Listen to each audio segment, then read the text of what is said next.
ஒரு பல்கலைக்கழகம், அங்கே ஒரு இலக்கிய பேராசிரியர். அவர் பாடம் நடத்திக்கிட்டு இருந்தார். ராபர்ட் ப்ரௌனிங் எழுதிய கவிதைகளை பற்றி சொல்லிகிட்டு இருக்கிறார். மாணவர்களும் ரொம்ப அக்கறையாக அதை கேட்டுக்கிட்டு இருக்கிறாங்க. ஒரு குறிப்பிட்ட கவிதையை பற்றி சொல்லும் பொழுது அந்த பேராசிரியருக்கே ஒரு சந்தேகம். அதாவது அந்த கவிதையின் சரியான அர்த்தம் என்னங்கிறதுல சந்தேகம். பேராசிரியர் யோசனை பண்ணார். அந்த கவிதையை முழுசாக புரிஞ்சிக்க முடியல. அதனால் மாணவர்களை பார்த்து சொன்னார், மாணவர்களே, ஒரு நாள் பொறுத்துங்க. இந்த கவிதையை எழுதின கவிஞர் எங்கள் வீட்டுக்கு பக்கத்தில் தான் இருக்கிறார். இன்னைக்கு சாயந்தரம் நான் அவரை நேரிலேயே போய் பார்க்குறேன். பார்த்து இதுக்கு என்னங்க அர்த்தம்னு கேட்டுட்டு வந்துடுறேன். அதுக்கப்புறம் உங்ககிட்ட சொல்கிறேன் அப்படின்னாராம். அன்னைக்கு சாயந்தரமே அந்த பேராசிரியர் கவிஞரை தேடிக்கிட்டு போயிட்டார். கவிஞர் அவங்க வீட்டில் அவர் பாட்டு உட்காந்துருந்தாராம். இவர் போய் அவர் முன்னாடி உட்காந்தார். அப்புறம் கேட்டார், ஐயா, அந்த கவிதையின் முழு பொருள் என்னன்னு தெரிஞ்சுட்டு போகிறதுக்காக வந்திருக்கிறேன் அப்படின்னாராம். எந்த கவிதை அப்படின்னாராம் அவர். இவர் அந்த கவிதையை சொல்லியிருக்கார். கவிஞர் கொஞ்சம் யோசனை பண்ணிவிட்டு அப்புறம் சொன்னாராம், பேராசிரியரே, நீங்கள் கொஞ்சம் தாமதமாக வந்துட்டீங்கன்னாராம். இவருக்கு ஒன்றும் புரியல. நீங்கள் என்ன சொல்கிறீங்க? நான் தாமதமாக வந்துட்டேன்னா? நீங்கள் தான் உயிரோடு இருக்கிறீங்களே, அப்படி இருக்கும்பொழுது நான் தாமதமாக வந்துட்டேன்னா அது எப்படி அப்படின்னு இவர் குழம்பி இருக்கிறார். இப்போ கவிஞர் சொன்னாராம், ஐயா, நான் உயிரோடு இருக்கிறேன்னா இல்லையாங்கிறது முக்கியம் இல்லை. நான் அந்த கவிதை வரிகளை எழுதினப்போ 2 பேருக்கு அதோட அர்த்தம் தெரிஞ்சிருந்தது. இப்போ ஒரே ஒருத்தருக்கு தான் அதோட அர்த்தம் தெரியும் அப்படின்னாராம். பேராசிரியர் யோசனை பண்ணியிருக்கார். அப்படின்னா அந்த ஒருத்தர் கவிஞர் ராபர்ட் ப்ரௌனிங்கை தவிர வேற யாரா இருக்க முடியும்? இவர் தான் அப்படிங்கிறத அவர் மனசில் நினச்சிக்கிட்டார். அதனால சொன்னார், ஐயா, நான் தாமதமாக வரல, அந்த கவிதையின் பொருள் என்ன அது சொல்லுங்கன்னார். பேராசிரியரே, நான் சொல்றது உங்களுக்கு புரியலன்னு நினைக்கிறேன். நான் இந்த வரிகளை எழுதினப்போ 2 பேருக்கு அதோட அர்த்தம் தெரிஞ்சிருந்தது. அந்த 2 பேர் யாருன்னா, ஒருத்தர் ராபர்ட் ப்ரௌனிங், அதாவது நான், இன்னொருத்தர் கடவுள். இப்போ அது கடவுளுக்கு மட்டும்தான் தெரியும். நானே இதை பற்றி பல தடவை யோசனை பண்ணி பார்த்தேன். இது ரொம்ப அழகானது, ஆனாலும் ரொம்ப வழுக்கலானது. அதை பிடிச்சிட்டோம்னு நினச்சிக்கிட்டு இருக்கும் பொழுதே காற்று மாதிரி அது உங்ககிட்ட இருந்து ஓடி போயிடுது. எனக்கு ரொம்பவும் வருத்தமாக தான் இருக்குது. நிச்சயமாக நான் தான் இந்த வரிகளை எழுதியிருக்கிறேன். அதில் அர்த்தம் இருக்குங்கிறது எனக்கு தெரியும். அதை நான் உணர்றேன். ஆனால் நீங்கள் என்னை மன்னிக்கணும். எனக்கே கூட அதை என்னால் விளக்க முடியல. அப்படி இருக்கும் பொழுது உங்களுக்கு எப்படி அதை நான் விளக்க முடியும் அப்படின்னாரா அந்த கவிஞர். அனுபவிக்கப்படக்கூடிய எல்லாமே விளக்கப்படக்கூடிய ஒன்றல்ல, விளக்கப்படும் எல்லாமே அனுபவிக்கப்படக்கூடிய ஒன்றல்ல அப்படிங்கிறது ஞானிகளுடைய கருத்து. அதுக்காக தான் அந்த சம்பவம். வாழ்க்கையில் நீங்கள் தொடர்ந்து ஆய்வு செய்து கொண்டே இருக்கக்கூடிய விளக்கங்களை ஒருபோதும் அடைய முடியாத பரிமாணங்கள் இருக்கிறதுனால தான் அது அலுப்பு தட்டாமல் இருக்குது. உங்களால் நிறைய அனுபவிக்க முடியும். இருந்தாலும் நீங்கள் அனுபவித்து அறிந்த விஷயங்கள் கூட வார்த்தைகளால் விளக்கப்பட முடிவதில்லை அப்படிங்கிறது பெரியோர் சிந்தனை. இதெல்லாம் ஒரு பக்கம் இருக்கட்டும்.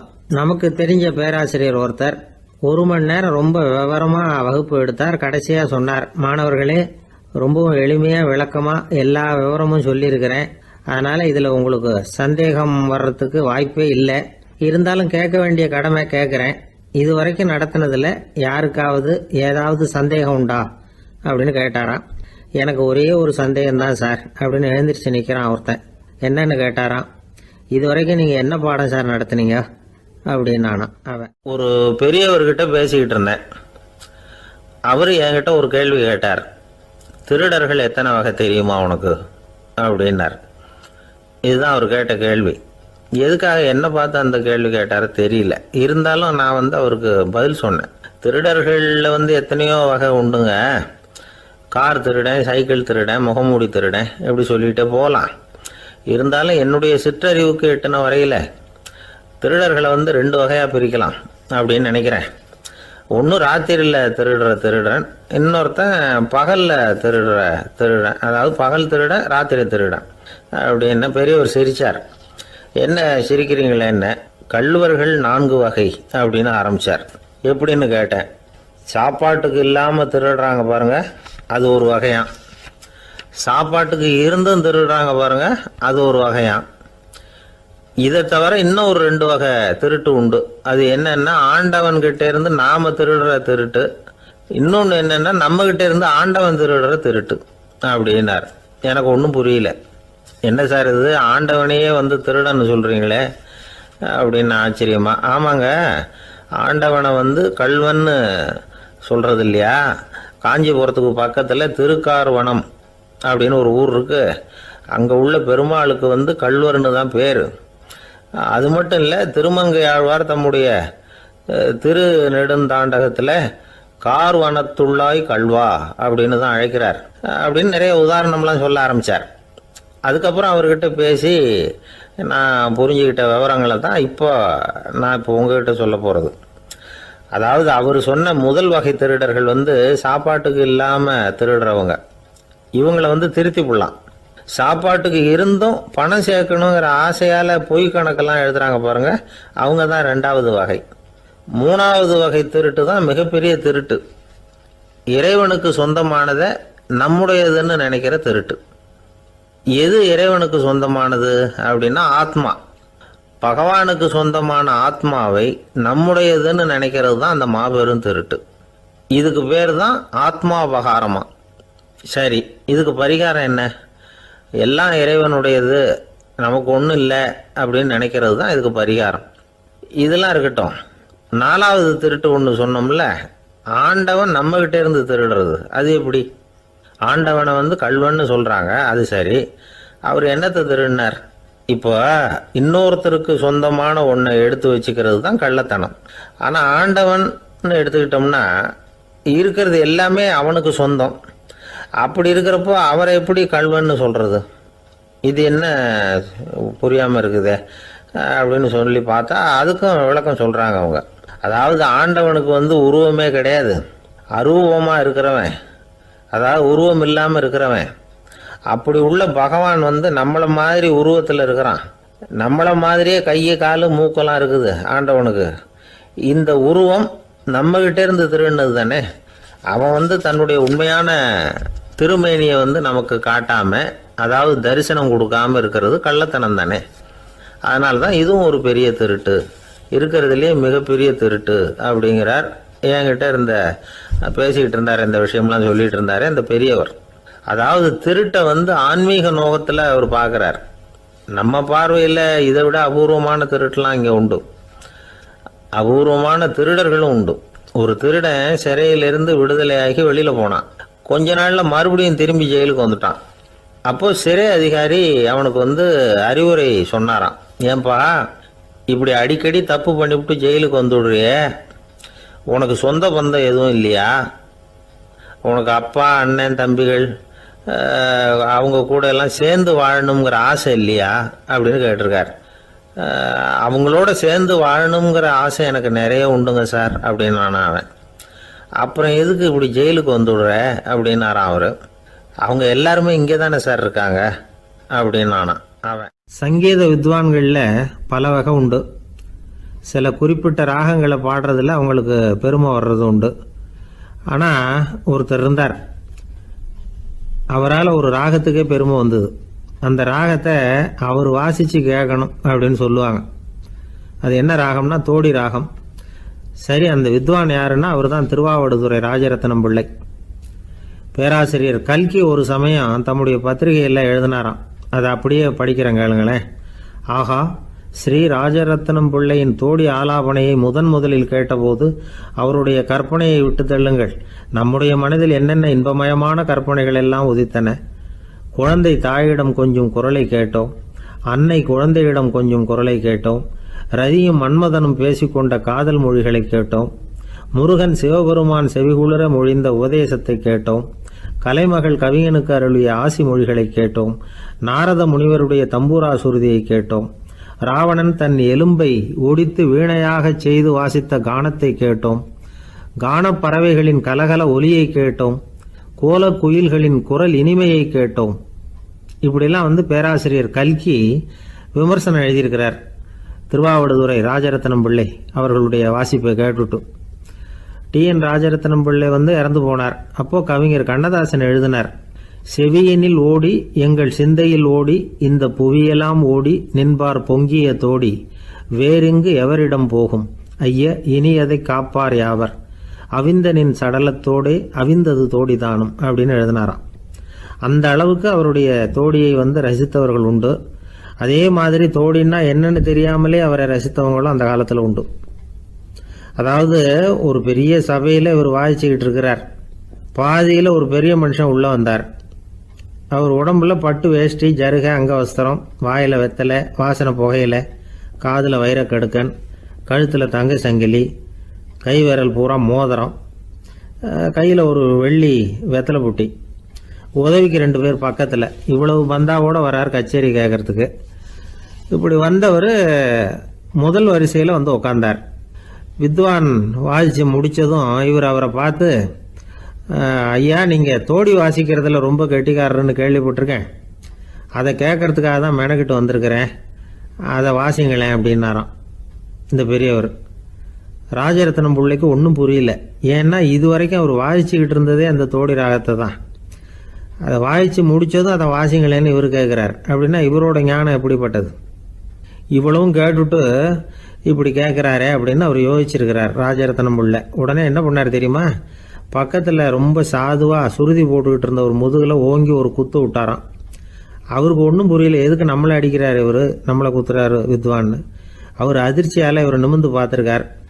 அப்போ ராஜரத்னம் பிள்ளை சொன்னாராம், ஏய்யா ஐயா பெரிய மனுஷன், என்னுடைய பரம ரசிகர், தோடி ராகம் கேட்கணுங்கிறதுக்காக இவ்வளவு தூரம் வந்திருக்கிறார், வந்து வரிசையில் உட்காந்துருக்கார்.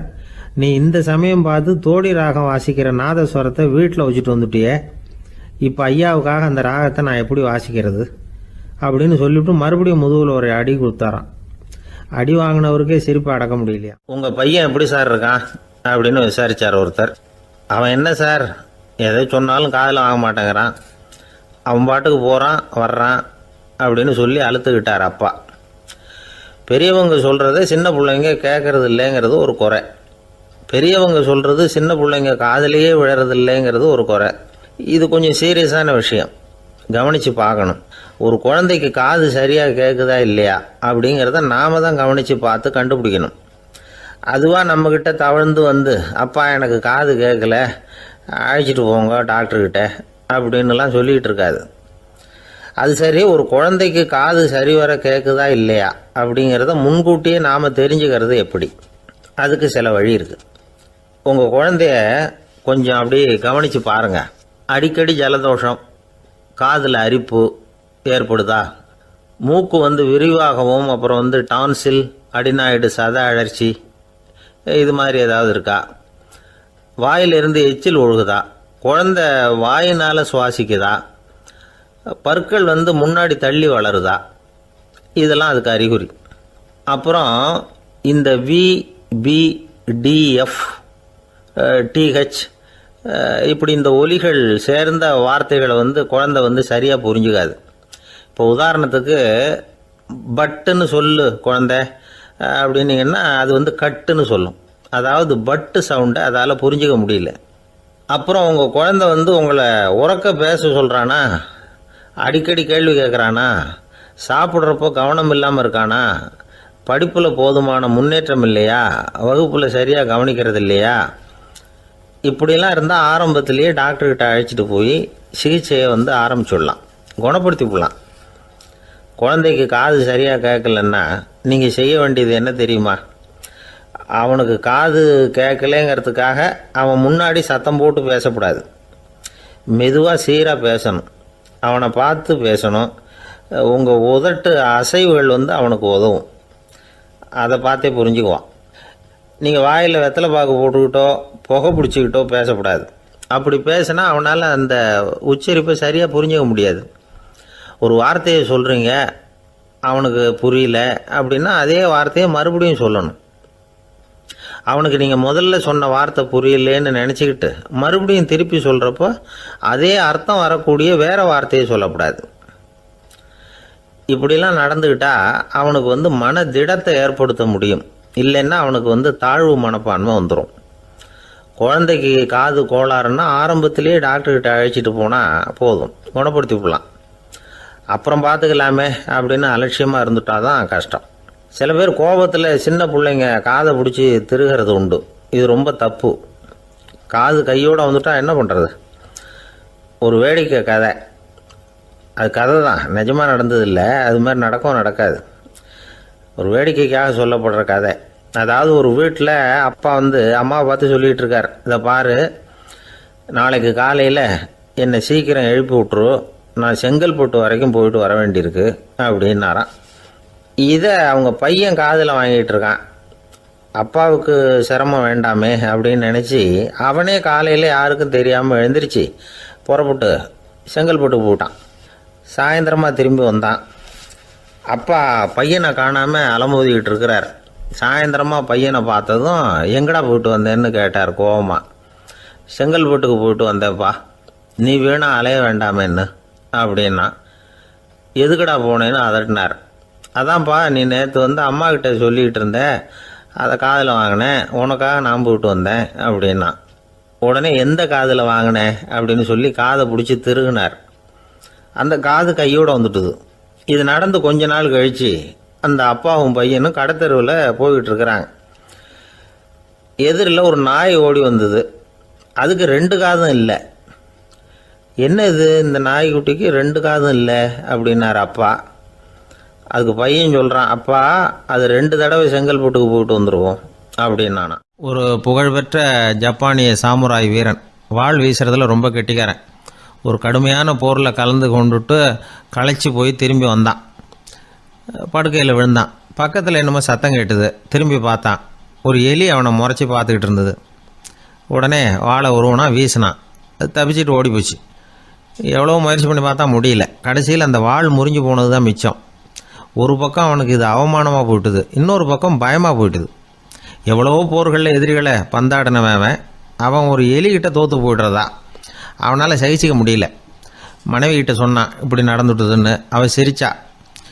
உங்களுக்கு புத்தியே இல்லை, எலியை போய் யாராவது வாளால் வெட்டுவாங்களா அப்படின்னு அந்த அம்மா சொன்னதும், நீ என்ன சொல்கிறேன்னா, ஒரு பூனையை கொண்டுட்டு வந்துட்டா போதும், அதுக்கப்புறம் ஏன் எலி வரப்போகுது அப்படின்னு அந்த அம்மா.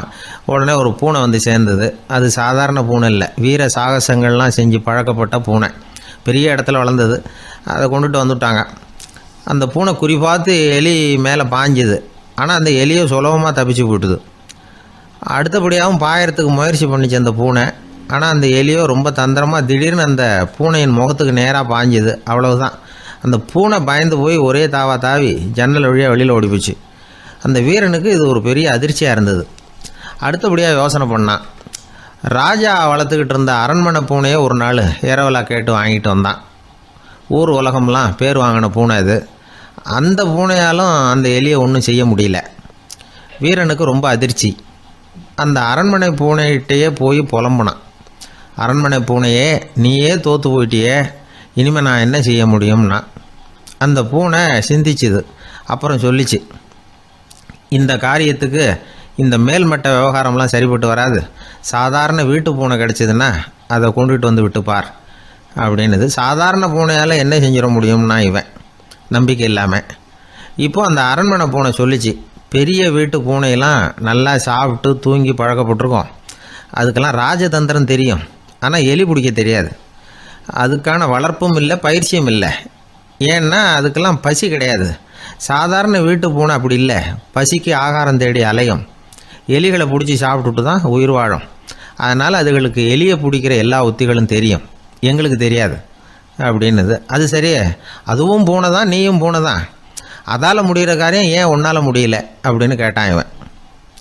இதுக்கு அந்த பூனை சொல்லிச்சு, இதே கேள்வியை நானும் கேட்டேன், உன்னுடைய தந்திர முறை என்னன்னு கேட்டேன். அதுக்கு பதில் சொல்லாமல் படுத்து தூங்கி போச்சு. அதை மறுபடியும் எழுப்பி கேட்டேன், அதுக்கு கோவம் வந்துட்டுது. இதில் என்ன தந்திர முறை வேண்டியிருக்கு, நான் ஒரு பூனை அவ்வளவுதான். பூனைன்னா பூனை, பூனை எலியை பிடிக்கும், நான் எலியை பிடிக்கிறேன் அவ்வளவுதான்னுது அப்படின்னு சொல்லி விவரமாக சொல்லிச்சு அந்த அரண்மனை பூனை. உடனே ஒரு சாதாரண பூனையை கொண்டுட்டு வந்துட்டாங்க. கொண்டாந்து விட்டால் அது பார்க்குறதுக்கு ரொம்ப சாதாரணமாக தெரிஞ்சுது. இந்த வீரனுக்கு நம்பிக்கை வரல. இருந்தாலும் அதை கொண்டுட்டு வந்து வீட்டுக்குள்ளே விட்டான். ஒரே நிமிஷம் அந்த எலியை கவிட்டு வெளியில் ஓடி போச்சு. மேலிடத்து பூனைகள்லாம் இதை வேடிக்கை பார்த்துக்கிட்டு வெளியில் நின்றுக்கிட்டு இருக்குது. எல்லாரும் மெதுவாக அந்த பூனையை நெருங்கி, உங்கள்கிட்ட அப்படி என்ன தனிப்பட்ட திறமை, அதோட ரகசியம் என்னன்னு கேட்டாங்க. அந்த சாதாரண பூனை ரொம்ப சாதாரணமாக சொல்லிச்சான், அதெல்லாம் எனக்கு தெரியாது, நான் பூனை அவ்வளவுதான், நீங்களும் பூனையாக இருங்கோ அப்படின்னு சொல்லிவிட்டு அந்த பூனை தன்னுடைய வாயில் கவிய எலியோடு அங்கேருந்து நடந்து போச்சு. இந்த கதையிலேருந்து நாம் புரிஞ்சிக்க வேண்டிய தத்துவம் என்னென்னா, நீயாக இரு. இதுதான் அந்த தத்துவம். நம்ம ஒவ்வொருத்தருக்கு உள்ளேயும் ஒரு தனித்தன்மை இருக்குது. இதை அவங்கவுங்க புரிஞ்சுக்கிட்டு உண்மை இயல்பு புரிஞ்சுக்கணும். நம்முடைய இயல்பு என்னங்கிறது நமக்கு தெரியணும். அதை கண்டுபிடிக்கிறது தான் உண்மையான கலை. ஒரு பெரிய மனுஷன் வாயை அகலமாக திறந்து வச்சுட்டு தூங்கிட்டு இருந்தான். உடனே ஒரு எலி உள்ளே பூந்துட்டு தான். வீட்டு வேலையாள் டாக்டருக்கு ஃபோன் பண்ணான். எங்கள் முதலாளி வாய்க்குள்ளே ஒரு எலி பூந்துட்டுது டாக்டர் அப்படின்னா. நான் உடனே புறப்பட்டு வரேன், அதுக்கு முன்னாடி நீ ஒரு ரொட்டி துண்டை எடுத்து ஒரு வாய்க்கு முன்னாடி காட்டு, உள்ளே போன எலி வெளியில் வந்துடும்னார் டாக்டர். சரின்னு சொல்லிவிட்டான். கொஞ்ச நேரத்தில் டாக்டர் அங்கே போய் சேர்ந்தார். அப்போ வேலைக்காரன் ஒரு பெரிய மீனை அவர் வாய்க்கு நேராக இப்படியும் ஆட்டிக்கிட்டு இருந்தான். நான் ரொட்டி துண்டை தானே காட்ட சொன்னேன்னார் டாக்டர். அவன் சொன்னான், எலியை வெளியில் கொண்டுட்டு வர்றதுக்கு ரொட்டி துண்டை காட்ட சொன்னீங்க டாக்டர், அதுக்கப்புறம் அந்த எலியை துரத்திக்கிட்டு ஒரு பூனை உள்ளே போயிருக்கு, அதுக்காக தான் இந்த மீனை காட்டிகிட்டு இருக்கேன் நானா. இது எதுக்குன்னா இப்படி வேடிக்கையாக சொல்கிறது, பூனை பூனையாக இருக்க வேண்டும், எலி எலியாக இருக்க வேண்டும், மனுஷன் மனுஷனாக இருக்க வேண்டும் அப்படிங்கிறத புரிஞ்சுக்கிறது. நாம இருக்கிற வரை வெற்றி நிச்சயம். ஒரு குழந்தை அம்மா கிட்ட போச்சு, அம்மா என்னை தூக்கிக்க. உடனே அந்த அம்மா அந்த குழந்தைய தூக்கி இடுப்புல வச்சுக்கிறாங்க. எந்த பக்கம் வச்சுக்கிறாங்க? இடது பக்கம். பொதுவா குழந்தைய தூக்குறவங்க யாரும் வலது பக்கம் இடுப்புல வச்சுக்கிறது இல்ல. விவரம் தெரியாத சில ஆம்பளைகளை அப்படி தூக்கி வச்சுக்கிட்டு அலையிறது உண்டு. ரொம்ப காலமாவே குழந்தைகளை இடுப்புல இடது பக்கமா வச்சிருக்கிற பழக்கம் தான் இருந்து வந்திருக்குது. இதுக்கு ஆய்வாளர்கள் என்ன காரணம் சொல்றாங்க தெரியுமா? அப்படி இருந்தாதான் குழந்தை சொல்றத, குழந்தை நினைக்கிறத தாயினால நல்லா உணர முடியுதாம். இடது பகுதி ஆட்சி பண்றது, குறிப்பா காதின் தலைமையாக இருக்கிறது வலது பக்கம் தான். அதனால தாய் குழந்தைக்கு பதில் சொல்லவோ, அது என்ன கேக்குதுங்கிறத சீக்கிரமா புரிஞ்சுக்கிட்டு நடந்துக்கவோ அதுதான் சௌரியம் அப்படின்னு ஆய்வாளர்கள் இதுக்கு காரணம் சொல்றாங்க.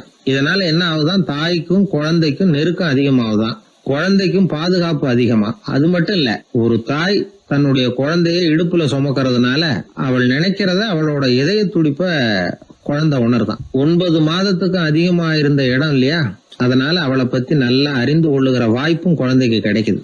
நம்ம முன்னோர்கள் ரொம்ப காலத்துக்கு முன்னாடியே வலது கையை பார்க்க ஆரம்பிச்சிட்டாங்களாம். அவங்க பயன்படுத்திய கல் ஆயுதங்கள்லாம் வலது பக்கமா தான் தீட்டப்பட்டிருக்குது. அதுல இருந்து நமக்கு என்ன தெரியுதுன்னா, வலது கையை தான் உபயோகப்படுத்தி இருக்கிறாங்கிறது தெரியுது.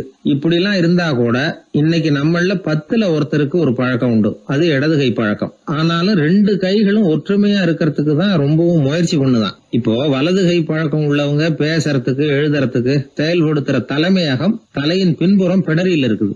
இடது கை பழக்கம் உள்ளவங்களுக்கு மூளையில 2 பக்கங்கள்லயும் தலைமையகம் இருக்குது. இது விஞ்ஞானிகள் சொல்றது. எத்தனையோ மேதைகள் இடது கை பழக்கம் உள்ளவங்களா இருந்திருக்கிறாங்க. அமெரிக்க மேதை பெஞ்சமின் பிராங்கிலின், இத்தாலிய ஓவியர் லியோனார்டோ டாவின்சி, இப்படி நிறைய பேர் இருந்திருக்கிறாங்க, இப்பவும் இருக்கிறாங்க. காலங்காலமா இயல்பாவே இடது கை பழக்கம் இருந்து வந்திருக்குது. அப்படி இருக்கிறப்போ வலது கை எப்போ இடது கைய வென்றது, ஜெயிச்சது அப்படிங்கிற விவரம் இன்னமும் யாருக்குமே புரியல. ஆய்வாளர்களுக்கும் புரியல. அவங்களும் யோசிச்சுக்கிட்டு இருக்கிறாங்க.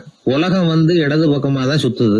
வானத்துல இருக்கிற வெள்ளி வீதி, அப்புறம் அணுவுல இருக்கிற துணுக்குகள், உடம்புல இருக்கிற அமினோ அமிலம், இப்படி எல்லாமே இடதுபுறமா தான் இயங்கிட்டு இருக்குது. இவ்வளவு செய்திகள் இடது கைக்கு ஆதரவா இருக்கிறப்போ அது எப்படி வலது கை கிட்ட ஏமாந்தது அப்படிங்கிற ரகசியம் இன்னமும் யாருக்கும் தெரியலையா.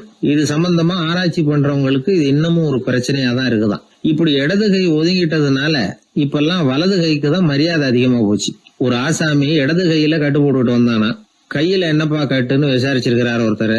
ஒரு இயந்திரத்தை பிரிச்சு ரிப்பேர் பார்த்துக்கிட்டு இருந்தேன், மறுபடியும் அதை ஓட விட்டு பாக்குறப்போ இடது கை விரல் மாட்டிக்கிட்டது, அதுதான் கட்டு அப்படின்ட்டு இருக்கான். நல்ல வேளை வலது கை மாட்டியிருந்தா உன்னால சாப்பிட கூட கஷ்டமா போயிருக்குமே என்னார் அவர். இதுக்கு அவன் சொன்னானா, முதல்ல வலது கை தாங்க மாட்டிக்க இருந்தது, நான் தான் உடனே புத்திசாலித்தனமா அதை இழுத்துக்கிட்டு இடது கையை கொடுத்தேன் அப்படின்னு இருக்கான். இவன் எப்பேற்பட்ட புத்திசாலி பாருங்க. இந்த வலது கை இடது கைங்கிறத பத்தி அறிவியல் ஆராய்ச்சி ஒரு பக்கம் இருந்தாலும் கை சுத்தமா இருக்கணும், இது வாழ்க்கைக்கு முக்கியம். உண்மை, உழைப்பு, நேர்மை இதெல்லாம் இருந்தாதான் வாழ்க்கையில முன்னேற முடியும். அதனால இந்த இடது கை பழக்கம், வலது கை பழக்கம் எது எப்படி இருந்தாலும் அது ஒருத்தருடைய புத்திசாலித்தனத்தை பாதிக்கிறது இல்ல. அதனால வாழ்க்கையில முன்னேறதுக்கு இது ஒரு இடைஞ்சலா இருக்கிறது இல்ல. நாம நம்ம உடம்பையும் புரிஞ்சுக்குவோம், மனசையும் புரிஞ்சுக்குவோம். அப்படி புரிந்து கொண்டு வாழ்க்கையில முன்னேறுவோம். என் நண்பர் ஒருத்தர் ஆழ்ந்த சிந்தனையில இருந்தார். என்ன யோசனை பண்றீங்கன்னு கேட்டேன். தலைவர் ஆகணும்னு பாக்குறேன், அதுதான் என்ன வழின்னு யோசிச்சுக்கிட்டு இருக்கேன்னார். நான் கூட அது மாதிரி யோசிச்சு பார்த்தேன். அதுக்கப்புறம் அந்த யோசனையை கை விட்டுட்டேன் அப்படின்னோம். ஏன்னு கேட்டார். அதுக்கான தகுதிகள் நமக்கு இல்லைங்கிறது புரியுது. அது நமக்கு புரியறத விட நம்ம விட மற்றவங்களுக்கு நல்லா புரிஞ்சு போச்சு. அதனால் பேசாமல் கம்முன்னு இருந்துடுறது தான் நல்லது அப்படின்னோம். தலைவர் ஆகிறதுக்கு தகுதிகள் வேற உண்டோ அப்படின்னு கேட்டார். அவர் யதார்த்தமாக தான் கேட்குறார். நாங்கள் உடனே எங்ககிட்ட இருந்த ஒரு புத்தகத்தை எடுத்து அவர்கிட்ட கொடுத்தோம். படித்து பாருங்கன்னு. தலைவர் ஆகிறதுக்கு என்ன வழி அப்படிங்கிறத பற்றி அதில் போட்டிருக்கிறாங்க. முதல் வழி என்ன தெரியுமா? ஒரு 4 பேர் முன்னாடி இல்லைன்னா ஒரு கூட்டத்துக்கு முன்னாடி நீங்கள் பேச போகிறீங்க. அப்போ எப்படி ஆரம்பிக்கணும்னா, உண்மையான புகழ்ச்சி, நேர்மையான பாராட்டு, இதோடு ஆரம்பிக்கணும். எடுத்ததுமே அது சரியில்லை இது சரியில்லைன்னு பேசிகிட்டு இருக்கக்கூடாது. மக்களை பார்த்து நீங்கள் தான் தப்பு பண்ணிவிட்டீங்க அப்படின்னு நேரடியாக சொல்லக்கூடாது. தவறு இருந்தாலும் அதை மறைமுகமாக ஏதாவது கதை சொல்லி அதிலிருந்து அவங்க புரிஞ்சுக்கிற மாதிரி செய்யணும். அடுத்தவங்க பண்ண தப்பு என்னன்னு அலசறதுக்கு முன்னாடி நீங்கள் பண்ணின தப்பு என்னங்கிறத பற்றியே பேசுங்க. எதுக்கும் நேரடியாக உத்தரவு போட்டுக்கிட்டு இருக்கக்கூடாது. இதை நீங்கள் செய்யணும் அப்படின்னு சொல்கிறதுக்கு பதிலாக நீங்கள் இப்படி செஞ்சால் எப்படி இருக்கும் அப்படின்னு கேள்வி மாதிரி கேட்கணுமா. இப்படி கேட்டால் அது உத்தரவு மாதிரி தெரியாதான். அடுத்தவங்க மரியாதையை காப்பாற்றுறது மாதிரி பேசணுமா. உங்கள் பேச்சு இன்னொருத்தரை அவமானப்படுத்துறது மாதிரி இருக்கக்கூடாதான். ஏன்டா இவங்கிட்ட போய் மாட்டிக்கிட்டோம்னு யாரும் நினச்சிடக்கூடாது. ஒவ்வொரு சின்ன வளர்ச்சியையும் பாராட்டணும். வெற்றி சாதாரணமாக இருந்தாலும் பாராட்டாமல் இருந்துடக்கூடாது. பாராட்டும் பொழுது தாராளமாக இருக்கணும். குறை சொல்லும் பொழுது கவனமாக இருக்கணும். வாய்க்கு வந்தபடி பேசிவிட்டா அதுக்கப்புறம் வகையாக மாட்டிக்கிட்டு முழிக்க வேண்டியிருக்கும். நீங்கள் பேசுறது இன்னொருத்தருக்கு ஒரு கௌரவத்தையும் மரியாதையும் உண்டு பண்ணுறது மாதிரி இருக்கணும். நீங்கள் பேசுறது அடுத்தவங்களுக்கு இருக்கிற கொஞ்ச நெஞ்ச மரியாதையும் எடுத்து விடுறது மாதிரி இருக்கக்கூடாது. உங்கள் பேச்சை கேட்டால் கேட்குறவங்களுக்கு ஒரு ஊக்கம் வரணும், உற்சாகம் வரணும். தவறு எதுவாக இருந்தாலும் அதை சுலபமாக திருத்திக்கலாம், சரி பண்ணிக்கலாங்கிறது மாதிரி இருக்கணும் உங்கள் பேச்சு. அடுத்தவங்களை சந்தோஷப்படுத்துங்க. உங்கள் யோசனையை கேட்டு நடந்துக்கிறதுனால அந்த சந்தோஷம் அவங்களுக்கு கிடைக்கணும். இந்த தகுதியெல்லாம் உங்ககிட்ட இருந்தால் நீங்கள் ஒரு சிறந்த தலைவராகலாம் அப்படின்னு அந்த புஸ்தகத்தில் போட்டிருக்கு. இந்த காலத்தில் தலைவர் ஆகிறதுக்கு வேறு சில தகுதிகள்லாம் கூட தேவைப்படுது. ஒரு புள்ள தன்னுடைய அப்பா கிட்ட, அப்பா உன்ன மாதிரியே நானும் அரசியலில் சேரணும், தலைவர் ஆகணும்னு ஆசைப்படுறேன், இன்னையிலேருந்து எனக்கு அரசியல் பாடம் கற்றுக் கொடு அப்படின்னு கேட்டிருக்கான். அவரும் சரின்னு சொல்லிவிட்டு ஒரு பெரிய ஏணியை எடுத்துகிட்டு வந்தாரான். ஒரு செவுத்தில் சாத்தினார். இந்த ஏணியில் ஏறி உயர போய் அங்கே பரன் மேலே இருக்கிற ஒரு புத்தகத்தை எடுத்துகிட்டு வாடான் இருக்கார். மகனை பார்த்து, அப்பா ஏணி ரொம்ப உயரமாக இருக்குது, நீ ஜாக்கிரதையாக இதை பிடிச்சிக்கோ, நான் ஏறி போகிறேன் அப்படின்னு நான் பையன். பயப்படாத, நான் பார்த்துக்கிறேன்னார் அப்பா. பையன் ஏணியில் ஏறினா உச்சிக்கு போனதும் அப்பா கையை எடுத்துட்டார். ஏணி அப்படியே சரிஞ்சுட்டுது. பையன் பொத்துன்னு கீழே விழுந்துட்டான். இடுப்பு பிடிச்சிக்கிட்டே எழுந்திரிச்சான். என்னப்பா இது, இப்படி என்னை ஏற விட்டுட்டு கையை விட்டுட்டியே, இப்படி கை விடலாமா அப்படின்னு கத்தியிருக்கான். அப்பா நிதானமாக சொன்னாராம், அவசரப்படாதேப்பா, அரசியலில் இதுதான் முதல் பாடம், பெத்த அப்பனாக இருந்தாலும் அவனை நம்பாதே அப்படின்னு உபதேசம் பண்ண ஆரம்பித்தார். காலை நேரம், கடற்கரை ஓரம், காலை வீசிக்கிட்டு கையை வீசிக்கிட்டு ஏதோ சண்டைக்கு போகிற சிப்பாய் மாதிரி எல்லாரும் நடந்து போயிட்டுருக்கிறாங்க. நடைப்பயிற்சி. அதில் நமக்கு தெரிஞ்ச ஒருத்தர் எதிரில் வந்தார் ரொம்ப வேகமாக. என்ன சார் வாக்கிங்க அப்படின்னு கேட்டோம். அவரால் ஆமாம்னு பதில் சொல்ல முடியல, அவ்வளவு கஷ்டம். மூச்சு விடுறதுக்கே வாயை திறந்து மூடிக்கிட்டு இருக்கிறார். எங்கே பேசுறது? கொஞ்சம் நின்று நிதானித்து மூச்சு விட்டுட்டு அதுக்கப்புறம் சொன்னார் ஆமாம் அப்படின்னு. என்ன சார் இவ்வளவு வேகம்னோ? உங்கள் பேச்சை கேட்டுவிட்டு தான் சார் நடக்க ஆரம்பித்தோம். நீங்கள் தான் அடிக்கடி சொல்லிகிட்டு இருந்தீங்க நடக்கிறது நல்லதுன்னு. அன்னையிலேருந்து ஆரம்பிச்சுட்டேன். ஆனால் ரொம்ப கஷ்டமாக இருக்குது சார். இப்போ பாருங்கள், உங்கள்கிட்ட சுலபமாக பேசக்கூட முடியல, மூச்சு வாங்குது, உடம்பு கூட வலிக்கிறது மாதிரி இருக்குது அப்படின்னு அவர் பாட்டுக்கு பேச ஆரம்பிச்சிட்டார். உங்களை யார் சார் இவ்வளவு வேகமாக நடக்க சொன்னது? வேகத்தை குறைங்க, மெதுவாக நடங்க அப்படின்னோம். நீங்கள் நடக்கிறதுனால என்னென்ன சௌகரியம்னு அன்னைக்கு சொன்னீங்களே தவிர சௌகரியமாக நடக்கிறது எப்படின்னு சொல்லலையே அப்படின்னார் அவர். இன்னமும் லேசாக மூச்சு வாங்கிக்கிட்டே சொன்னால் கூட இவர் சொல்கிறதுலேயே ஒரு நியாயம் இருக்குது. அதனால் இந்த நடைப்பயிற்சி பண்ணுறவங்க கவனிக்க வேண்டிய சில முக்கியமான குறிப்புகள் இருக்குது. அது என்னென்னங்கிறத அவங்க தெரிஞ்சுக்கணும். அது தெரிஞ்சு வச்சுக்கிறது நல்லது. இதெல்லாம் மருத்துவ நிபுணர்கள் சொல்கிற குறிப்புகள். அவங்க என்ன சொல்கிறாங்க தெரியுமா? உங்கள் வயசு 40க்கு மேலேயா? உங்கள் எடை இருக்க வேண்டியதை விட 10 கிலோ அதிகமாக இருக்குதா? நீங்கள் புகை பிடிக்கிறவரா? இதய நோய், இரத்த நாள நோய், உயர் இரத்த அழுத்தம் இப்படி ஏதாவது உங்களுக்கு உண்டா? அப்படின்னா நீங்கள் உங்கள் இஷ்டத்துக்கு வரிஞ்சு கட்டிக்கிட்டு நடைப்பயிற்சி பண்ண ஆரம்பிச்சிடாதீங்க. முதல்ல ஒரு மருத்துவ பரிசோதனை பண்ணிக்கோங்க, அதுதான் நல்லது அப்படின்னு அவங்க சொல்கிறாங்க. நடக்கிறப்போ, உடற்பயிற்சி செய்கிறப்போ மார்பு பகுதியில் அல்லது வேறு எங்கேயாவது தொடர்ந்து வலி இருந்ததுன்னா பயிற்சியை நிறுத்தி விட்டு டாக்டரை போய் பார்க்கணும். நடைப்பயிற்சி பண்ணுறப்போ உங்கள் சக்திக்கு தகுந்த மாதிரி மெதுவாக அதிக கஷ்டம் இல்லாமல் முன்னேறலாம். அங்கே என்ன போட்டியாக வைக்கிறாங்க, முந்திக்கிட்டு போய் என்ன பண்ண போகிறோம், பரிசாக வாங்க போகிறோம். அதனால் நிதானம் அவசியம் அப்படிங்கிறது அவங்க ஆலோசனை. தொந்தரவு கொடுக்காத ஷூ, ட்ரெஸ்ஸு இதுகளை உபயோகப்படுத்துங்க. பாதத்தில் ஆடு தசை இருக்குல்ல, அங்கே ஏதாவது பிரச்சனை இருந்ததுன்னா டாக்டரை பாருங்கள். அந்த பாதத்தில் வலி வரும் அந்த இடத்துல. வெயில் காலமாக இருந்தால் தலைக்கு தொப்பி வச்சுக்கோங்க. பனியில் நடந்தாலும் அப்படி தான், தலையை பத்திரமா பார்த்துக்குங்க. நம்மக்கிட்ட ஏதோ கொஞ்சம் உருப்படியாக தெரியறது அது தானே. உடற்பயிற்சிக்கு முன்னாடி பின்னாடி பயிற்சி செய்கிறப்போ நிறைய தண்ணி குடிக்கலாமா. முதல் 1 மாதத்துக்கு கொஞ்சம் தளர்த்தியாக சாவகாசமாக நடக்கலாம். மணிக்கு 3 அல்லது 4 கிலோமீட்டர் வேகம்னு வச்சுங்களேன். அதுக்கப்புறம் வேகத்தை அதிகப்படுத்தலாம்.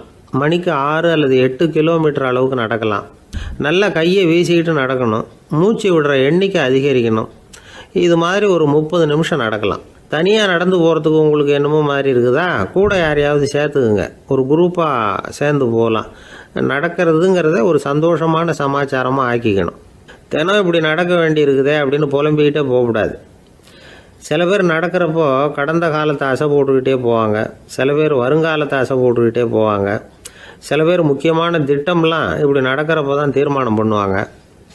நடக்கிறதுனால மன இறுக்கம் குறையுது, பரபரப்பு குறையுது, மன ஆற்றல் பெருகுது, தன்னம்பிக்கை வளருது, முதுமை தள்ளி போகுது, செயல்திறன் அதிகரிக்குது.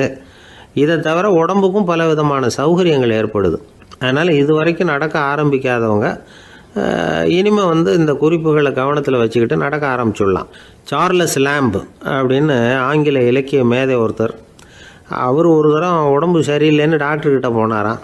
டாக்டர் அவரை பார்த்துட்டு, நீங்கள் தினமும் காலையில் வெறும் வயத்தில் நடக்கணும் அப்படின்னாராம். வெறும் வயத்தில் நடக்கிறதுக்கு நான் தயார், ஆனால் வயிறு கிடைக்கணுமே சார், யார் வயத்து மேலே நடக்கிறது டாக்டர் அப்படின்னு கேட்டாராம் இவர். ஒருத்தர் முகத்தை உம்முன்னு வச்சுக்கிட்டு வந்துக்கிட்டு இருந்தார். ஏன்னு கேட்டாங்க. யார் என்னை பார்த்தாலும் உடனே முகத்தை திருப்பிக்கிட்டு போடுறாங்க சார் அப்படின்னார். உங்ககிட்ட பிரியமாக பேசுகிற நண்பர்களே கிடையாதா அப்படின்னு கேட்டாங்க. அப்படி யாரும் இல்லையே அப்படின்னாராம். அதிகமாக நமக்கு நண்பர்கள் கிடைக்கணும்னா அதுக்குன்னு சில உத்திகள் இருக்கு, அமெரிக்க எழுத்தாளர் ஒருத்தர் சொல்லியிருக்கிறார் அப்படின்னு சொன்னாங்களாம் விவரம் தெரிஞ்சவங்க. அப்படின்னு அதை எனக்கும் கொஞ்சம் சொல்லிக் கொடுங்களேன் அப்படின்னு கேட்டிருக்காரு இவர். உடனே அதை பத்தி அவர்கிட்ட சொல்ல ஆரம்பிச்சாங்களாம். அது என்னன்னா, முதல் குறிப்பு என்னன்னா, எதிரில் உள்ளவங்க நிறைய பேசுறதுக்கு வாய்ப்பு கொடுக்கணுமா. நம்ம பத்தியே பேசிட்டு இருக்க கூடாதான்.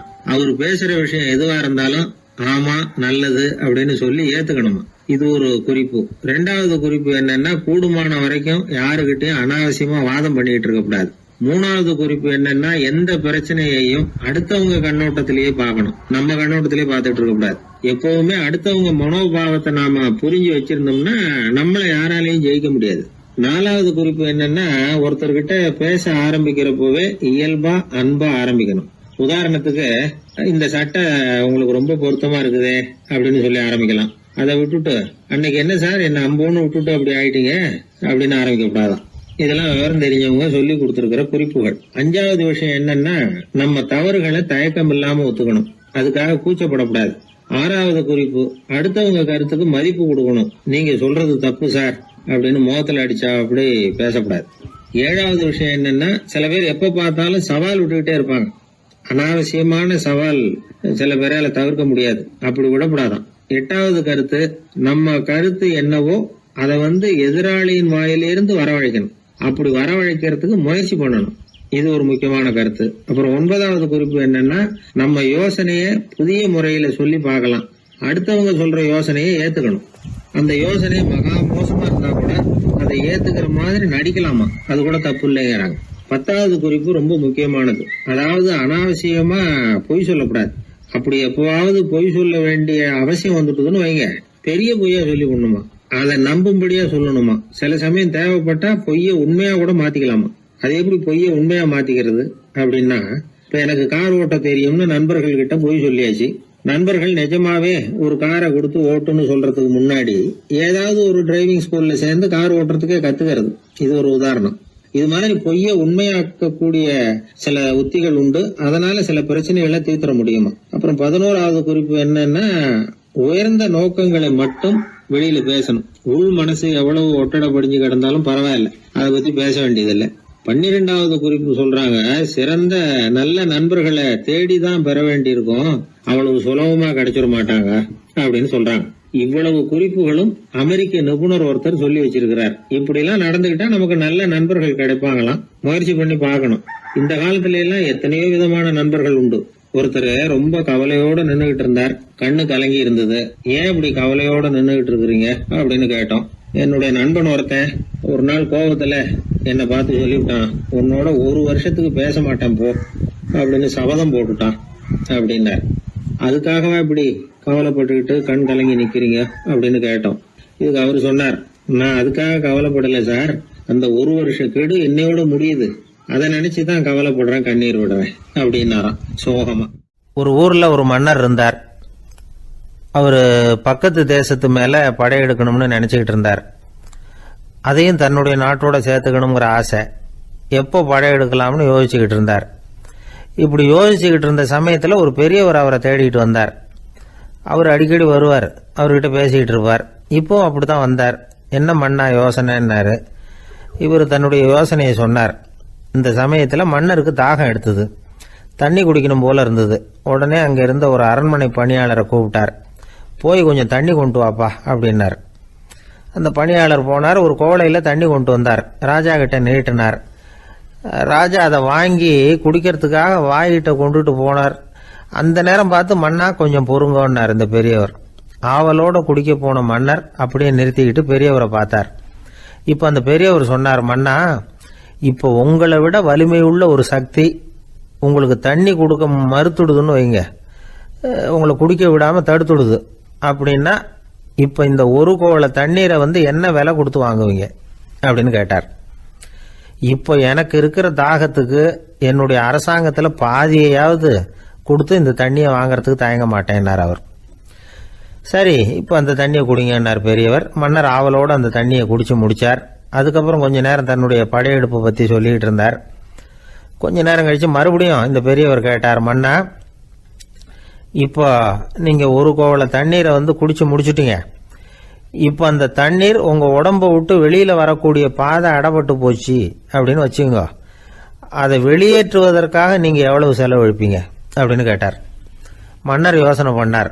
அப்படி ஒரு நிலைமை ஏற்பட்டு போச்சுன்னா என்னுடைய அரசாங்கம் பூராவையும் அதுக்கு ஈடா தர்றதுக்கு கூட தயங்க மாட்டேன்னார். இப்ப அந்த பெரியவர் சொன்னார், எந்த அரசாங்கத்தின் மதிப்பு ஒரு கோவள தண்ணீர் அளவுக்கு கூட இல்லையோ அந்த அரசாங்கத்தை அடையணுங்கிற பேராசையில மனிதர்கள் தங்களுடைய சகோதரர்கள் கூடவே சண்டை போட்டுக்கிறாங்களே, அதுல ஏதாவது அர்த்தம் இருக்குதா அப்படின்னாராம். மன்னருக்கு இப்பதான் அர்த்தம் புரிஞ்சுதான். மனசுல தெளிவு உண்டாச்சு. தன் மனசுக்குள்ள உண்டான வெறியை விரட்டி அடிச்சு விட்டார்.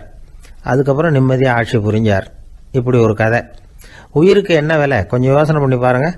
ஆனா அது இப்போ எவ்வளவு மலிவா போயிட்டுது, அதையும் யோசனை பண்ணி பாருங்களேன். ஆசை பேராசையா மாறுது, அப்புறம் அது வெறியா ஆகுது, அதுக்கப்புறம் பைத்தியம் பிடிக்குது. இந்த காலத்து மனிதர்களுக்கு 2 விதமான பைத்தியம் பிடிச்சிருக்கிறதாக ஒரு பெரியவர் சொல்றார். ஒன்னு பணம், இன்னொன்னு அதிகாரம். இதெல்லாம் எவ்வளவு காலத்துக்கு நீடிக்கும்? ஒரு சர்வாதிகார நாட்டில் 3 பேர் ஜெயிலில் இருட்டு அறையில் பேசிக்கிட்டு இருக்கிறாங்க. நீ எப்படி இந்த ஜெயிலுக்கு வந்த அப்படின்னு ஒருத்தர் கேட்டாராம். இந்த நாட்டு ராஜாவை ஆதரிச்சு நான் பிரச்சாரம் பண்ணினேன், அதனால கூட்டத்தில் தகராறு வந்துட்டுது, கலவரமா போச்சு, அதுக்கு நான் தான் காரணம்னு அரெஸ்ட் பண்ணி இங்கே கொண்டாந்து போட்டாங்க அப்படின்னாராம் அவரு. சரி, நீ எப்படி இங்கே வந்த அப்படின்னு இன்னொருத்தரை பார்த்து கேட்டிருக்கார். நான் இந்த நாட்டு ராஜாவை எதிர்த்து பிரச்சாரம் பண்ணேன், அதனால கலவரம், அரெஸ்ட் பண்ணி கொண்டாந்து போட்டாங்கன்னார். சரிப்பா, நீ எப்படி அங்க வந்த அப்படின்னு 3வது ஆளை பார்த்து இவங்க கேட்டாங்களாம். இதுக்கு அந்த ஆள் மெதுவா வெளிச்சத்துக்கு நான் தான் இந்த நாட்டு ராஜா அப்படின்னாராம். ஊர்ல ஒரு ஞானி இருந்தார். ஒரு நாள் அவரை தேடிட்டு ஒருத்தர் வந்தார். வந்தவர் ஞானியை பார்த்து ஒரு கேள்வி கேட்டார். ஐயா, உங்களுடைய சாதனை என்ன? இதுதான் அவர் கேட்ட கேள்வி. இதை கேட்டதும் அந்த ஞானி நிமிர்ந்து இவரை பார்த்தார். அப்புறம் சொன்னார், அது ஒன்றும் பெரிய விஷயம் இல்லை, அது ரொம்ப எளிமையான ஒண்ணு. எப்ப எனக்கு பசிக்குதோ அப்ப நான் சாப்பிட்டுருவேன், எப்ப எனக்கு தூக்கம் வருதோ அப்ப நான் தூங்கிடுவேன், அவ்வளவுதான் அப்படின்னார். கேள்வி கேட்டவர் ஒரு மாதிரி ஆயிட்டார். ஐயா, இதே தானே நாங்களும் செய்யறோம், இதுல என்ன அதிசயம் இருக்கு அப்படின்னார். இப்ப அந்த ஞானி சொன்னாராம், இங்கதான் நீங்க தப்பு பண்றீங்க அப்படின்னாராம். அப்படியான்னாரு இவரு. ஆமா அப்படின்னாராம். நீங்க செய்யற தவறு எனக்கு புரியுது. ஏன்னா நான் உங்களை மாதிரி நான் வாழ்ந்து பார்த்துருக்கிறேன். அதனால என்னுடைய அனுபவத்துல உங்களுக்கும் எனக்கும் உள்ள வித்தியாசத்தை உணர முடியுதுன்னாரா. என்ன சொல்றீங்க, எனக்கு ஒன்றும் புரியலையேன்னாரா இவரு. இதை பாருங்க, சாப்பிடுறதுங்கிறது நாம 2 பேருக்கும் பொதுவான ஒரு காரியம்தான். ஆனா நீங்க சாப்பிடுறதுக்கும் நான் சாப்பிடுறதுக்கும் வித்தியாசம் இருக்கு அப்படின்னாராம். என்ன வித்தியாசம்னு கேட்டிருக்கார். நீங்க பசி இல்லாத பொழுது சாப்பிடுறீங்க, இப்போ சாப்பிடுற நேரம் வந்துட்டுது அப்படிங்கிறதுக்காக சாப்பிடுறீங்க. சாப்பாடு ருசியா இருக்கு அப்படிங்கிறதுக்காக சாப்பிடுறீங்க. எது தேவைங்கிறது தெரியாம சாப்பிடுறீங்க. அது மாதிரி தூக்கமும் உங்களுக்கு ஒரு பழக்கமா போட்டுது. இப்போ இது தேவையா இல்லையா அப்படிங்கிறத பத்தி நீங்க யோசிச்சு பாக்குறது இல்ல. சாப்பிடும் பொழுது 1000 வேலைகளை மனசுல நினைச்சுக்கிட்டு இருப்பீங்க. அதனால அது சாப்பிடுதலா இருக்காது. அதே மாதிரி நீங்க தூங்கும் பொழுதும் அது தூங்குதலா இருக்காது. ஏகப்பட்ட கனவுகள் வரும். உங்க மனசு மேலும் மேலும் கனவுகளை உருவாக்கி கொண்டே இருக்கும். அதனால எனக்குள்ள நடக்கிறது வேற மாதிரி, நீங்க நினைக்கிறது மாதிரி இல்ல. எனக்குள்ள நடக்கிறது எப்படின்னா, நீங்க செய்யறது மாதிரி இல்ல. தூக்க உணர்வு வந்த உடனே தூங்குதல் மட்டுமே நடைபெறும். அதுதான் என்கிட்ட நடக்கிறது அப்படின்னு அந்த ஞானி. வித்தியாசம் புரியுதா? அந்த ஞானி சாப்பிடுறத அனுபவிக்கிறார், அது எக்ஸ்பீரியன்ஸ். நாம அப்படி இல்லை, மனம் போன போகல சாப்பிடுறோம். இது இன்டெலிஜிங். இது ரெண்டுலயும் செயல்ல வேறுபாடு இல்லை, விழிப்புணர்வுல தான் வேறுபாடு இருக்கு. அவர் சாப்பிடும் பொழுது ஒரு சாட்சி மனோபாவத்தோட சாப்பிடுறார். எவ்வளவு தேவையோ அவ்வளவுதான் சாப்பிடுறார். ஏன்னா அவருடைய விழிப்புணர்வு முழுமையா செயல்படுது. அதனால அவர் சாப்பிடும் பொழுது நம்மை விட மகிழ்ச்சியா இருக்கிறார். நாம அப்படி இல்லை, வயிற்றை நிரப்புறதுக்காக சாப்பிடுறோம். இன்னும் சொல்ல போனா சாப்பிடும் பொழுது நாம அங்கேயும் இருக்கிறது இல்லை, எங்கேயோ போயிடுறோம். உடம்பு மட்டும்தான் அங்க இருக்கும். ஆனா ஞானி அப்படி இல்லை. அவர் சாப்பிடும் பொழுது சாப்பிடுதல் மட்டுமே இருக்கும். எந்த ஒரு செயலையும் விழிப்புணர்வோட செய்யலாம், மனம் போன போக்கிலையும் செய்யலாம். விழிப்புடன் செய்யறப்போ செய்யும் செயல் நம்ம அனுபவமாகிறது, அவ்வளவுதான். இதெல்லாம் பெரிய தத்துவம் மாதிரி தெரியும். இருந்தாலும் நாம புரிஞ்சுக்க வேண்டியது என்னன்னா, எந்த காரியத்தை செஞ்சாலும் அதுல முழு ஈடுபாடு வேணுங்கிறது முக்கியம். அந்த அளவுக்கு முதல்ல நம்மளை மாத்திக்கிட்டா போதும். ஆனா நம்ம ஆளுங்க அந்த அளவுக்கு இருக்கிறது இல்ல, எல்லாமே அரைகுறை தான். கேட்டா ஞாபகம் வருது. ஒருத்தன் என்ன பண்ணானா, விமான டிக்கெட் வாங்கிக்கிட்டு ரயில்வே ஸ்டேஷனுக்கு வந்துட்டான். அப்புறம் தான் புரிஞ்சுது தவறுதெல்லாம் இங்க வந்துட்டோங்கிறது. உடனே அவசரமா விமான நிலையத்தை நோக்கி ஓடி இருக்கிறான். அங்க போய் கவுண்டர்ல கேட்டிருக்கான், மேடம் நான் தவறுதலா ரயில்வே ஸ்டேஷனுக்கு போயிட்டேன், இப்ப விமானத்தையும் தவற விட்டுட்டேன், அடுத்த பிளைட்ல எனக்கு இதை மாத்தி தர முடியுமான்னு கேட்டிருக்கான். முடியாதுன்னாங்களாம் அந்த அம்மா. ஏன்னு கேட்டானா, ஏன்னா இப்ப நீங்க வந்திருக்கிறது பஸ் ஸ்டாண்டு அப்படின்னாங்களாம். ஒரு காலத்துல பிரஷ்யா அப்படின்னு ஒரு தேசம் இருந்தது. இப்போ ஜெர்மனி இருக்குல்ல, இதோட பெரும்பகுதி ஒரு காலத்துல பிரஷ்யாங்கிற பேர்ல இருந்தது. அப்போ அதுக்கு அரசராக இருந்தவர் மகா ஃப்ரெடரிக், அதாவது ஃப்ரெடரிக் தி கிரேட் அப்படின்னு சொல்லுவாங்க. அந்த ராஜாவுக்கு ஒரு சந்தேகம், நாம் பல வகையான வரிகளை விதித்து வசூல் பண்ணுறோம், அப்படி பண்ணி வருமானம் குறைஞ்சிக்கிட்டே போகுதே, இதுக்கு என்ன காரணமாக இருக்கும்? இதுதான் அவருக்கு ஏற்பட்ட சந்தேகம். ஒரு சமயம் அந்த அரசர் தம்முடைய அமைச்சர்களையும் பிரபுக்களையும் தளபதிகளையும் கூப்பிட்டு ஒரு விருந்து வச்சார். விருந்து முடிஞ்சதும் அவங்கள பார்த்து இந்த சந்தேகத்தை கேட்டார். வரிகள் அதிகமாக விதித்து வருமானம் குறையறதுக்கு என்ன காரணம் அப்படின்னு கேட்டார். பல பேருக்கு இதுக்கு சரியாக பதில் சொல்ல தெரியல. அனுபவசாலியான ஒரு தளபதி எழுந்திருச்சார். அரசே, அது எப்படிங்கிறத இப்போ உங்களுக்கு காட்டுறேன்னார். உடனே ஒரு பெரிய பனிக்கட்டி ஒன்றை தன்னுடைய கையில் எடுத்தார். அதை அப்படியும் எப்படியும் திருப்பி பார்த்தார். அப்புறம் அடுத்தவர்கிட்ட கொடுத்தார். அவரும் அதை அப்படியும் எப்படியும் திருப்பி பார்த்துட்டு அடுத்தபடியாக இருந்தவர்கிட்ட கொடுத்தார். இப்படியே இதை ஒவ்வொருத்தராக பார்த்துட்டு ஒவ்வொரு கையாக மாறி கடைசியில் மன்னர் கைக்கு போய் சேர்ந்தது. மன்னர் கைக்கு அந்த பனிக்கட்டி போய் சேர்ந்தப்போ அது கொஞ்சம் கொஞ்சமாக உருகி ஒரு பட்டாணி கடலை சைஸுக்கு ஆயிட்டுது. மன்னர் யோசனை பண்ணார், வரி அதிகமாக போட்டாலும் வந்து சேர்றது குறைவாக இருக்கிறதுக்கு என்ன காரணம் அப்படிங்கிறது அவருக்கு புரிஞ்சு போச்சு. காலம்தான் மாறிட்டு இருக்கே தவிர இந்த கையூட்டு வாங்குற பழக்கம் மாறினதாக தெரியல. இன்னொரு ராஜா இருந்தார். அவர் தன்னுடைய ராஜாங்கத்தில் லஞ்ச ஊழலே சுத்தமாக இருக்கக்கூடாது அப்படின்னு நினைச்சார். அவர்கிட்ட பல்வேறு துறைகளுக்கும் பொறுப்பாக இருந்த பல பேரும் ரொம்ப சுத்தமாகவும் நேர்மையாகவும் இருந்தாங்க. ஒரே ஒருத்தர் மட்டும் எல்லார்கிட்டையும் லஞ்சம் வாங்கிட்டே இருந்தார்.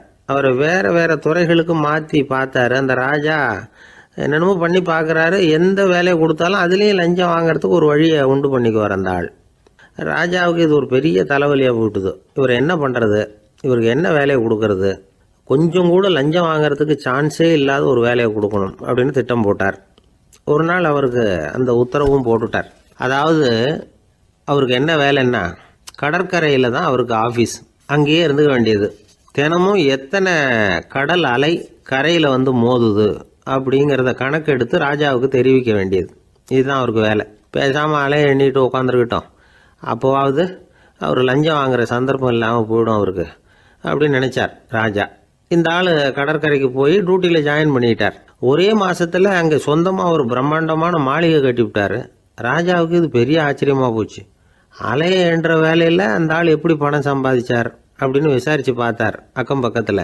அந்த ஆள் என்ன பண்ணியிருக்கிறாருன்னா, கடற்கரையில் போய் பொறுப்பு ஏற்றுக்கிட்ட உடனே அங்கே இருந்த மீனவர்கள்கிட்ட எல்லாம் இந்த கரையில் வந்து ஒரு நாளில் வந்து மோதுற அலைகள் எத்தனை அப்படின்னு கேட்டிருக்காரு. அது எப்படிங்க தெரியும்னு இருக்காங்க அவங்க. தினமும் அந்த எண்ணிக்கை தெரியணும். நம்ம ராஜாவுக்கு தினமும் அறிக்கை அனுப்பணும், டெய்லி ரிப்போர்ட்டு. தவறுனா நீங்கள் இந்த கடலில் போய் மீன் பிடிக்கிறதுக்கு ராஜாவோட அனுமதி கிடைக்காது அப்படின்ட்டுருக்காரு. உடனே மீனவர்களும் பயந்து போட்டாங்க. கடலுக்கு போகிறதுக்கு அனுமதி இல்லைன்னா பட்டினி கிடக்கிறது மாதிரி ஆகிடுமே. மெதுவாக அந்த ஆளுகிட்ட போனாங்க, காதோட காதாக சொன்னாங்க, ஐயா, எங்களால் வந்து கடல் அலையை வந்து எண்ண முடியாது. தினமும் எங்களால் முடிஞ்சதை உங்களுக்கு பணமாக கொடுத்துட்றோம். நீங்கள் தான் ராஜா கிட்ட சிபாரிசு பண்ணி நாங்கள் தொடர்ந்து மீன் பிடிக்கிறதுக்கு அனுமதி வாங்கி கொடுக்கணும் அப்படின்னு வேண்டிக்கிட்டாங்க. பணம் தினமும் வந்து சேர ஆரம்பிச்சுட்டுது. பதவியில் மற்ற பதவியோட இந்த பதவி எவ்வளவோ மேல் அப்படின்னு நினச்சிட்டான் அந்த ஆள். அது மட்டும் இல்லை, தயவு பண்ணி என்னை இந்த இடத்த விட்டு மாற்றி விடாதீங்க சார் அப்படின்னு வேற கேட்க ஆரம்பிச்சிட்டானா. ஒரு நண்பர் யாருக்கோ ஃபோன் பண்ணிகிட்டு இருந்தார். அவர் பேசி முடித்ததும் நான் அவரை பார்த்து, இப்போ ஃபோன் பண்ணீங்களே, அந்த ஃபோன் நம்பர் என்ன அப்படின்னு கேட்டேன். அவர் தலையை சொரிஞ்சுக்கிட்டார், ஞாபகம் வரலன்னார். சரி சார், அதை விடுங்க, உங்கள் மனைவி பேர் என்ன அப்படின்னு கேட்டேன். மாலதின்னார். என்ன சார் இது வேடிக்கை, கொஞ்ச நேரத்துக்கு முன்னாடி பேசின ஃபோன் நம்பர் வந்து மறந்து போச்சு. எப்போவோ கல்யாணம் பண்ணிக்கிட்ட மனைவி பேர் மறக்கலை, அதை கரெக்டாக சொல்லிவிட்டீங்களே அப்படின்னு கேட்டேன். அவர் என்ன ஒரு மாதிரியாக பார்த்தார். அவர் அப்படி என்னை பார்த்ததில் ஒன்றும் தப்பு இல்லை. ஏன்னா நாம் எல்லாருமே அப்படித்தானே. ஒரு குறிப்பிட்ட காரியத்துக்காக தொலைபேசியில் ஒருத்தட்ட பேசுகிறோம், அதுக்கப்புறம் அந்த எண் வந்து நமக்கு அனாவசியம், அதனால் மறந்துடுறோம். இதுக்கு பேர் தான் தற்காலிக ஞாபகம். ஆனால் மனைவி பேரை வந்து மறந்துட முடியுமா? முடியாது. அது வந்து அவசியமான ஒன்று. அடிக்கடி அந்த பேரை வந்து உபயோகப்படுத்துகிறோம், அதனாலேயும் அது வந்து முக்கியங்கிறதுனாலேயும் அதை மறக்கிறது இல்லை. இதுக்கு பேர் நிரந்தர ஞாபகம். சரி, இந்த தற்காலிக ஞாபகம், நிரந்தர ஞாபகம், இது ரெண்டு ஞாபக அளவுகளையும் கட்டுப்படுத்துறது எது அப்படின்னா மூளைக்குள்ள நடக்கிற மின்சார நடவடிக்கைகள் தான். தற்காலிக ஞாபகம் ஒரு மின்னல் மாதிரி தோன்றி மறையுது. நிரந்தர ஞாபகம் ஒரு படிவம் போல மூளையில படிஞ்சுடுது. ஒரு சம்பவத்தின் பல பிரதிகள் மூளையில பல்வேறு பகுதிகளிலேயும் படியறதுனால ஒன்று மறைஞ்சாலும் மறந்தாலும் இன்னொன்று மறையறதில்லை. இப்படிப்பட்ட நிலைமையில தான் தொண்டையில இருக்கு, வாயில் வரமாட்டேங்குது சார் அப்படிமா. ஒருத்தருக்கு எந்த துறையில் ஆர்வமும் ஈடுபாடும் அதிகமோ அது சம்பந்தமான ஞாபக சக்தி அதிகமாக இருக்கும். தொழிலை விரும்புகிற ஒரு டெலிஃபோன் ஆபரேட்டருக்கு எண்கள்லாம் நல்ல ஞாபகம் இருக்கும். அது மாதிரி கவிஞர்களுக்கு வார்த்தைகள் நல்ல ஞாபகத்தில் இருக்கும். இது ஒரு பக்கம் இருந்தாலும் ஒரு மூளை வந்து எண்களை விட எழுத்துக்களை விட படங்களை ரொம்ப சுலபமாக ஞாபகத்தில் வச்சுக்குது. புரிஞ்சுக்கிற தன்மை, அனுபவம், புத்தி கூர்மை இது கூடி குறையிறத பொறுத்து ஞாபக சக்தியும் ஏறும் இறங்கும். இப்போ உதாரணத்துக்கு ஒரு பையனுக்கு படித்தது எதுவும் ஞாபகத்தில் இல்லைன்னா அவன் அதை சரியாக புரிஞ்சுக்கலன்னு அர்த்தம். இந்த மறதிங்கிறது எந்த சமயத்தில் ஒரு பிரச்சனை ஆகுது தெரியுமா? உங்களுக்கு வேண்டியப்பட்ட ஒருத்தரை ஞாயிற்றுக்கிழமை சாயந்தரம் சரியாக 5 மணிக்கு கடற்கரைக்கு வர சொல்லிவிட்டு அந்த நேரத்தை மறந்துட்டா அது பரவாயில்ல, வர சொன்னதையே மறந்துட்டா தான் நிலைமை மோசம்னு அர்த்தம். இப்படி இருந்தால் இது வந்து சிகிச்சை எடுத்துக்க வேண்டிய நிலைமைங்கிறத புரிஞ்சுக்கணும். ஆமாம், இதுக்கும் மருந்து இருக்குது. ஆனால் மூளை வந்து குறிப்பிட்ட அளவுக்கும் கீழே இயங்குறப்போவோ இன்னொன்று சொல்லுவாங்க, இந்த நியூரோ டிரான்ஸ்மிட்டர் அப்படின்னு சொல்லுவாங்க. அப்படிங்கிற மூளை ரசாயனம் ரொம்பவும் குறைஞ்சி போகிறப்போ மட்டும்தான் உபயோகப்படும். டாக்டர் என்ன சொல்கிறாங்க தெரியுமா? மூளையை பொறுத்த வரைக்கும் அதில் ஞாபக சக்தி அதிகமாக உள்ள மூளை, மறதி உள்ள மூளை அப்படின்னு ஒன்றும் கிடையாது அப்படிங்கிறாங்க. நினைவு வச்சுக்கிறதுக்கு பயிற்சி அளிக்கப்பட்ட மூளை, பயிற்சியற்ற மூளை அப்படின்னு வேணும்னா சொல்லலாம் அப்படின்னு சொல்கிறாங்க. அதனால நம்ம ஞாபக சக்திங்கிறது நம்ம கிட்ட இருக்கிற பயிற்சி, முயற்சி இதை பொறுத்து தான் அமையும். ஒருத்தர் ஒரு பென்சிலை எங்கேயோ வச்சுக்கிட்டு தேடிக்கிட்டு இருந்தார். அப்புறம் என்னமோ தீவிரமா யோசனை பண்ணி அதை ஞாபகப்படுத்தி பார்த்துக்கிட்டு இருந்தாராம். எதிரில் உட்காந்துருந்தவர் சொன்னார், பென்சிலை தானே தேடிக்கிட்டு இருக்கீங்க, அது உங்க வலது காதில் இருக்குது சார் அப்படின்னாராம் அவரு. இதுக்கு அவரு சொல்லியிருக்காரு, பென்சிலை வந்து